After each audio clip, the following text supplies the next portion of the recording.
Hello বন্ধুরা, আসসালামু আলাইকুম। শিবলু কিচেন থেকে আপনাদেরকে স্বাগতম। এই যে চলে আসছে আমি আপনাদের মাঝে স্পেশাল একটা রেসিপি নিয়ে। আজকে হলো আমরা কচু দিয়ে রান্না করব ইলিশ মাছ। সেই রেসিপিগুলোর তরকারি কাটা চলতেছে এখানে। আমি পেঁয়াজ কাটতেছি, কচু কেটে নিয়েছি, এর সাথে দিয়েছি কয়েকটা আলু, টমেটো, ধনে পাতা, কাঁচামরিচ, পেঁয়াজ, একদম আমি সবগুলাই কিন্তু কুচি কুচি করে রেখে দিয়েছি।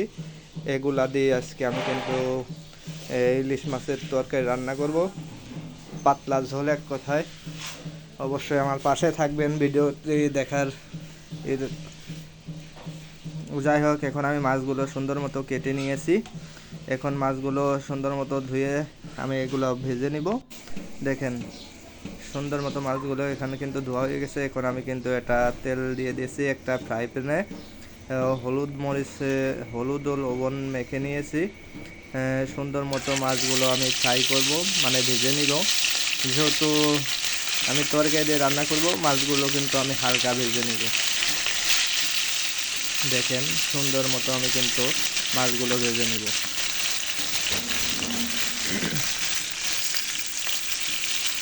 এ হলো চাঁদপুরের ইলিশ।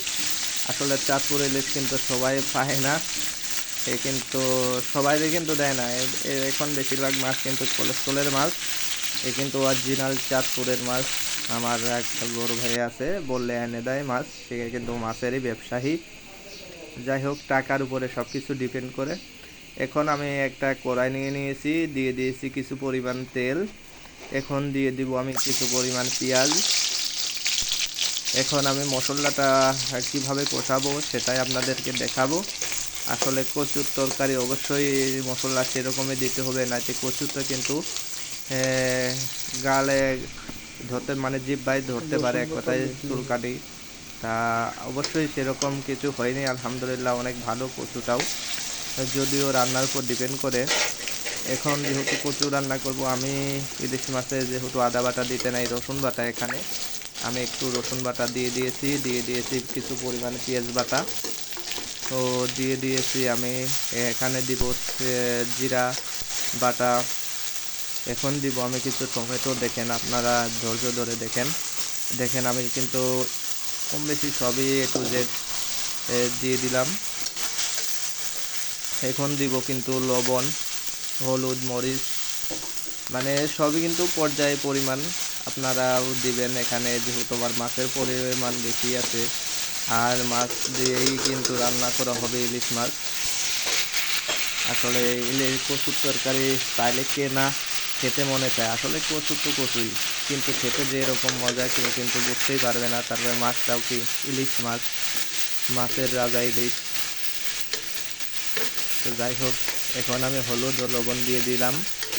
এখন একটু মরিচ দিয়ে সুন্দর মতো মশলা কিন্তু পানি দিয়ে কষিয়ে নিব। দেখেন, আপনারা লাইনে থাকেন। এই যে যেটা এখন দিলাম, এটা হলো জিরা বাটা।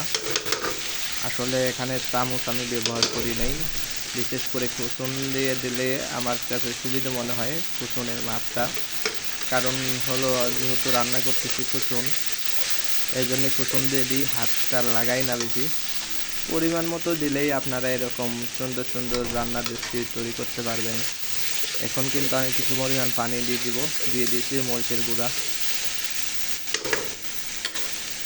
আসলে রান্না বান্না মশলা কষানোর উপর ডিপেন্ড করবে, চুলার জালের উপর ডিপেন্ড করে রান্নার। আর মেনলি আপনার লবণ যদি ঠিক হয় রান্নায়, অবশ্যই সেই রান্না কম হোক বেশি হোক খাওয়া যায়। আর লবণ যদি বেশি হয় বা কম হয়, রান্নার কিন্তু সেই টেস্টটাই থাকে না। ঠিক আছে, আপনারা অবশ্যই সেটা খেয়াল করবেন। দেখেন, আমার মশলাটা সুন্দর মতো আমি কিন্তু কষিয়ে নিয়েছি পানি দিয়ে। এখন কিন্তু এই যে আমি মাছগুলো যেগুলা দিব সেগুলো আপাতত রেখে দিয়েছি। কাঁচা কিছু মাছ, মাথা টাথা দিয়ে, লেঞ্জা দিয়ে, আসলে এগুলা একটু কষিয়ে নিব হালকা এই মশলার ভিতর। কষিয়ে নেওয়ার পরে আসলে মাছটা কিন্তু আমি ছেড়ে দিব। দেখা যাচ্ছে তরকারির ঝোলের ভিতর যখন দেব তখন তো পানি দেওয়া হোক করে, যার কারণে মাছের কিন্তু সেই স্বাদ বা টেস্ট এই কষানো মশলার সেইটা যায় না। যার কারণে আমি অল্প একটু পরিমাণ মাছটা কষিয়ে নিব। আর মাছ ভাজায় কিন্তু অনেক তেল বাড়িয়েছে, আমি সেই তেলটাই কিন্তু দিচ্ছি। আসলে তরকারিতেও দিছি, আরও অনেক তেল আছে ভাজা মাছে। আমি ভুনা মাছের জন্যও রেখেছি, এটা হলো তরকারি দিয়ে রান্না করব, যার কারণে এখানে কিছু পরিমাণ তেল দিয়ে দিলাম। আসলে ভালো মাছ হলে তো ভালো মাছের মশলা হবেই। দেখেন আমার মাছগুলো কিন্তু সুন্দর মতো আমি হালকা হালকা কষিয়ে নিয়েছি যতটুকু। এখন মাছগুলো কিন্তু আমি এই যে বড় একটা জালি কুচুন নিয়ে নিয়েছি চামচ, সেটা দিয়ে কিন্তু আমি মাছগুলো উঠায় রেখে এখন কিন্তু আমি কচু আলুগুলো কষিয়ে নিব সুন্দর মতো। দেখেন আমি এখানে কিন্তু যা আছে মাথা টাতারা মাছ এগুলো কষিয়ে নিয়েছি, এগুলো দিয়ে আজকে তরকারি রান্না হবে। আর এই যে আমার কচু আলু আমি সুন্দর মতো ধুয়ে নিয়েছিলাম, এগুলো দিয়ে আমরা আজকে তরকারি রান্না করব। মানে খেতেই মনে চায় কচুর তরকারি যেহেতু, তা অবশ্যই আপনারা আমার পাশে থাকবেন, সাপোর্ট করবেন। দেখেন আমি কিন্তু সুন্দর মতো একটা নাড়া দিয়ে ঢেকে দিব এবং কচুর তরকারিগুলো কিন্তু সুন্দর মতো কষিয়ে নিব। দেখেন আমি কিন্তু সুন্দর মতো নাড়া দিয়ে দিচ্ছি।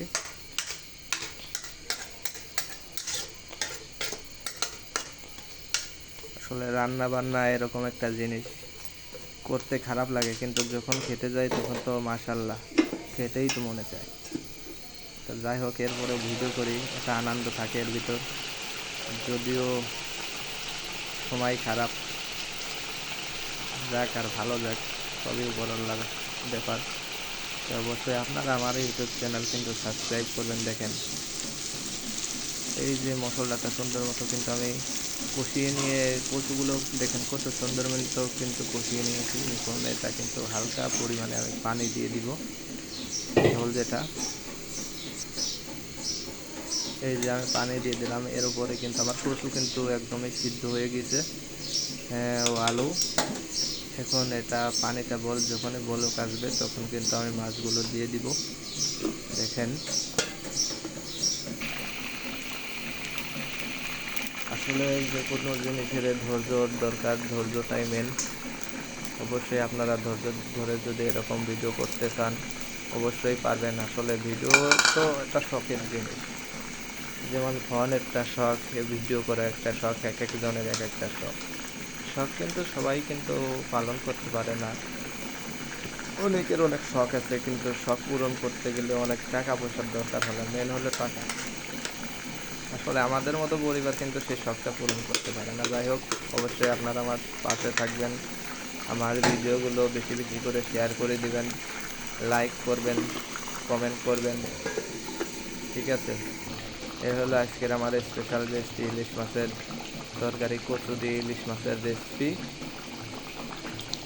দেখেন কত সুন্দর মতো কিন্তু হয়ে গেছে। এখন আমি কিন্তু এটা ধনে পাতা দিব,